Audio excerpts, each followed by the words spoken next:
그러면 이제 이런 공생균들이 왜 질병을 일으키는가? 유레아 플라즈마, 유레아 라이티쿰은 아기 낳고 나서 산 후에 골반염을 일으키더라, 이렇게 보고되어 있고, 임신 후기에 항생제 치료를 했더니 조산과 신생아의 합병증들이 감소되는 결과를 보이더라.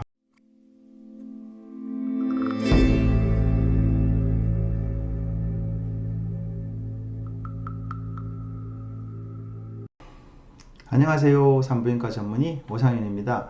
오늘은 임신 중 성병성 질염 6번째 유레아 플라즈마 감염에 대해서 설명을 해보겠습니다. 질염을 일으키는 유레아 플라즈마의 종류는 어떤 것이 있을까요? 유레아 플라즈마, 유레아 라이티쿰, 유레아 플라즈마 파붐, 이렇게 두 가지 세균이 있는데 이 세균들에 대해서는 지지난 시간에 제가 이런 균들이 성병균인지 아닌지 설명하는 동영상을 만들었죠. 한번 찾아서 보시면 이런 균들이 성병인지 아닌지 좀 더 이해하기 쉬울 거예요. 근데 다시 한번 더 이렇게 설명을 드리면 유레아 플라즈마, 유레아 라이티쿰은 일부 성병균이에요. 근데 예전에는 사실은 뭐 몇 년 전만 하더라도 많은 산부인과나 비뇨기과 선생님들이 이 균이 검출이 되면 성병입니다 하고 설명을 하고 꼭 치료를 해야 됩니다 이렇게 설명을 했는데, 그 이후에 연구들 이렇게 발표되는 걸 보면 또 성생활을 안 한 여성들에게서도 이 균들이 검출이 되는 거예요. 그러면 성생활도 안 했는데 성병이 될 수는 없는 거잖아요. 그래서 최근에는 이 균은 일부는 성병균이고 또 성생활을 안 한 그런 데서 검출이 되면 성병균이 아니다, 공생균이었구나, 이렇게 이제 설명을 조심스럽게 하죠. 그러니까 현재 좀 애매한 위치에 있는 세균이에요. 그리고 이 유레아 플라즈마 파붐은 이제 공생균이다. 어릴 때부터 여성의 질 속에 함께 공존해왔던. 그러면 이제 이런 공생균들이 왜 질병을 일으키는가? 이제 우리 몸에는 공생균들이 많이 있어요. 뭐 장에도 있고 입안에도 있고 피부에도 있고. 근데 이게 평소에 면역이 멀쩡할 때는 함께 공존하지만 신체가 면역이 약할 때는 틈타서 또 얘네들이 증식을 해가지고 병을 일으키거든요. 사실 여성의 질 속에서는 젖산강균이라는 좋은 균이 우세하게 있어야 되는데, 면역이 약하고 몸이 안 좋을 때는 이런 균들이 그런 젖산강균을 밀어내고 또 증식을 해서 질염을 일으키고, 또 임신 중에는 이런 균들이 또 증식을 해서 뭐 조산이나 유산이나 이런 것들을 일으킨다는 거죠. 이런 설명을 한번 계속 해보도록 하겠습니다. 산부인과 교과서를 살펴보면 37장의 산후기 감염편을 보면 유레아 플라즈마, 유레아 라이티쿰은 아기 낳고 나서 산 후에 골반염을 일으키더라, 이렇게 보고되어 있고, 이제 조산편을 살펴보면 유레아 플라즈마, 유레아 라이티쿰은 조산을 일으키더라, 이렇게 설명되어 있어요. 산부인과 교과서는 이걸로 내용이 끝이에요. 왜 이렇게 간단하냐? 사실 지금 최신 산부인과 교과서 25판은 대략 한 10년 전, 15년 전 이런 연구들, 그리고 거기서 결론 난 사실들을 이렇게 편찬해내는 책이거든요. 그러다 보니까 이 유레아 플라즈마, 유레아 라이티쿰이 10년 전, 15년 전, 20년 전에는 그렇게 데이터도 많지 않고 연구도 많이 안 돼 있었던 거예요. 그러니까 사실 잘 모르는 거죠. 근데 이제 이 균들이 최근에 이제 많이 연구되면서 또 데이터가 계속 누적이 되고 있으니까 이 윌리엄스 25판 최신 교과서 말고 그 다음 편 또는 그 다음 편 업그레이드 될 때는 결과들이 또 새롭게 실리게 되겠죠. 다른 내용들도 함께 실릴 수 있을 거예요. 근데 어쨌든 현재까지는 그냥 이렇게 산 후에 골반염을 일으킬 수 있고 임신 중에 조산을 일으킬 수 있다, 이렇게 간단하게 정리되어 있네요. 그래서 이제 교과서 외적으로 이제 최근에 어떤 논문들이 발표됐나 하고 살펴보면 2014년에 스위스에서 발표된 논문이네요.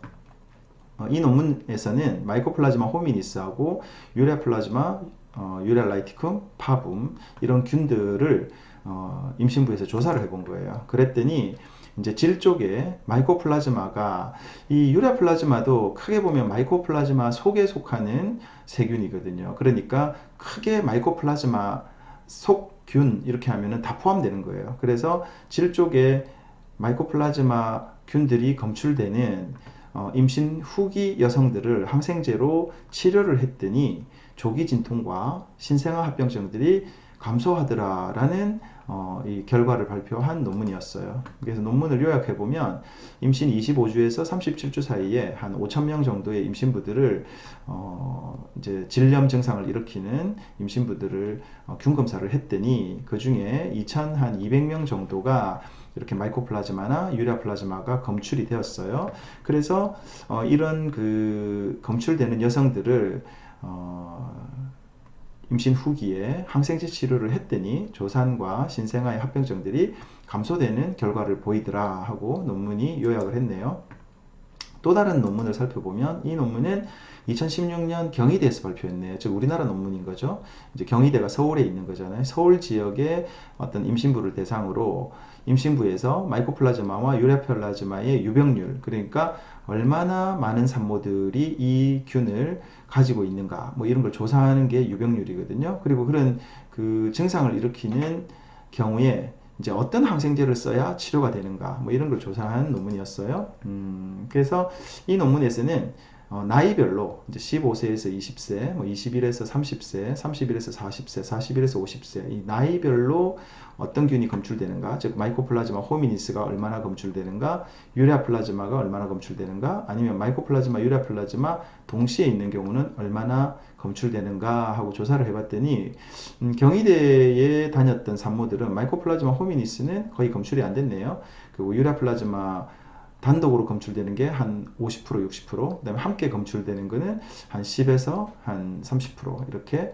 그러니까 결국 유레아 플라즈마, 유레아 라이티쿰이 가장 많이 검출이 되더라. 그리고 이런 것들이 검출되었을 때 임신 중에 조산이나 양수 파열이나 뭐 계류유산이나 이런 것들을 좀 일으키더라 하고 발표를 한 거예요. 요약을 해보면 유레아 플라즈마, 유레아 라이티쿰은 성생활하는 여성의 70%, 80%의 질 환경에서 발견된다. 그러니까 굉장히 많이 발견되는 균이죠. 그리고 대부분 유레아 플라즈마, 유레아 라이티쿰은 무증상이다. 그러니까 이제 성생활을 하는 여성에서 이 균이 흔한데 증상이 없다 보니까 치료를 안 하는 거죠. 자기가 이제 감염되어 있는지, 이 균에 감염되어 있는지조차도 모르고 또 불편하지 않으니까, 무증상이니까 치료를 안 하고 또 임신을 했더니 이 균들이 이제 산모와 태아에게 나쁜 영향을 미치더라. 이렇게 이제 연관을 짓고 있죠. 그래서 유레아 플라즈마, 유레아 라이티쿰은 임신 중에 육모양막염, 그러니까 태반이나 양막이나 양수에 감염을 일으키는 거죠. 뭐 이런 경우에는 조산이나 사산이 일어날 수도 있겠죠. 그리고 또 만삭에서 이런 일이 일어나면 아기가 태어나도 신생아실에서 폐혈증 같은 걸로 막 열이 나고 항생제 치료해야 되고 뭐 그런 경우. 자연유산, 사산, 조산을 일으킬 수 있다. 이렇게 이 논문은 발표하고 있네요. 그리고 이 논문에서는 이 균들이 항생제 내성이 심각해지고 있다. 그래서 적절한 항생제를 선택해서 치료하지 않으면 치료가 잘 안 된다. 주의를 해라. 뭐 이런 식으로 요약을 하네요.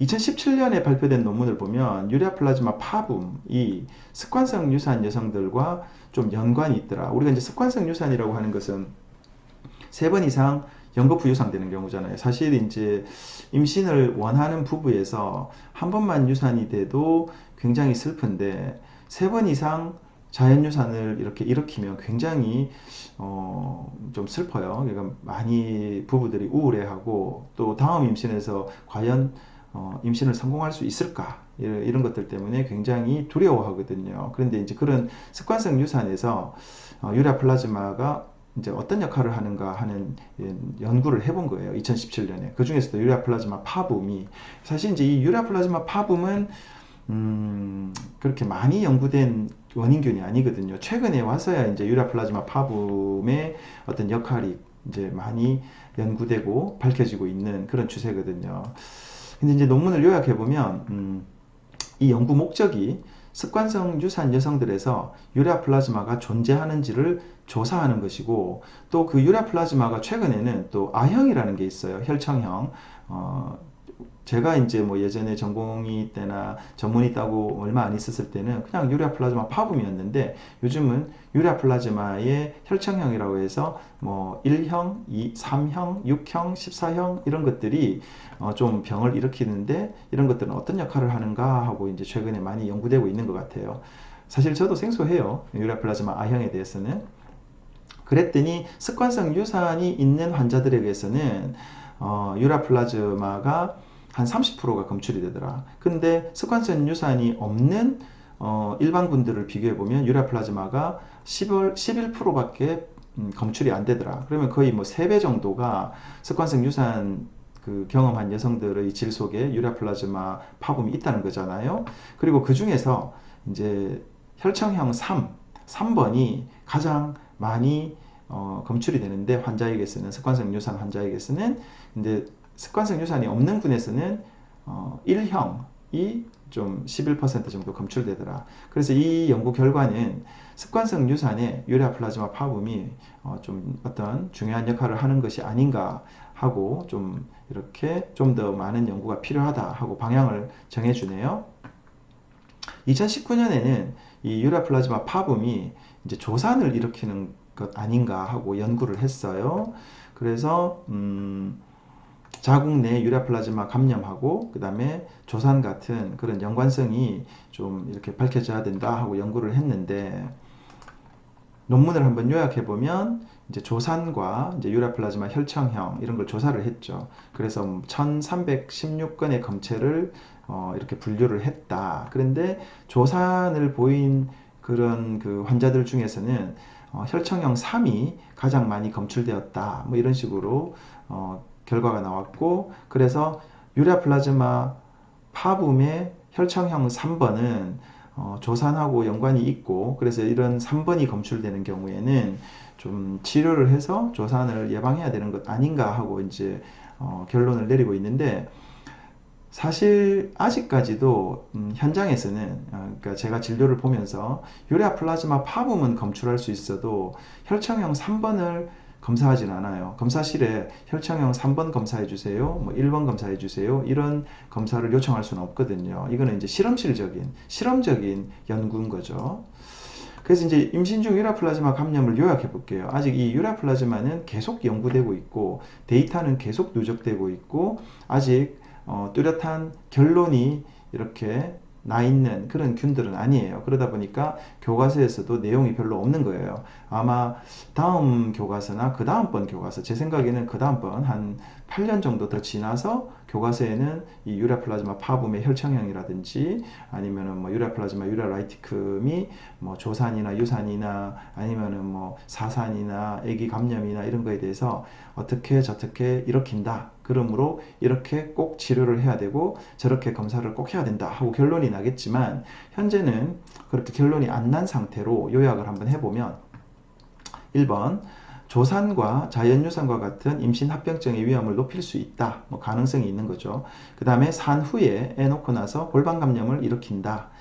그렇지만 임신 중에 일괄 검사를 시행하지는 않는다. 모든 임신부에게 일괄적으로 검사하지는 않는다. 다만 증상이 있는 경우, 질염 증상이 있는 경우에는 이런 그 균 검사를 해서 PCR 검사 같은 걸 한다고 했죠. 그런 PCR 검사 같은 걸 해서 이제 유라 플라즈마가 검출이 되면 아무래도 질염을 일으켰으니까 거기에 대해서 적당한 항생제를 써서 치료를 하면 좀 그런 조산이나 뭐 양막 파열이나 이런 거를 좀 낮출 수 있지 않을까 하고 기대하는 그런 단계라고 보시면 되겠네요. 오늘 설명은 이것으로 마치겠습니다.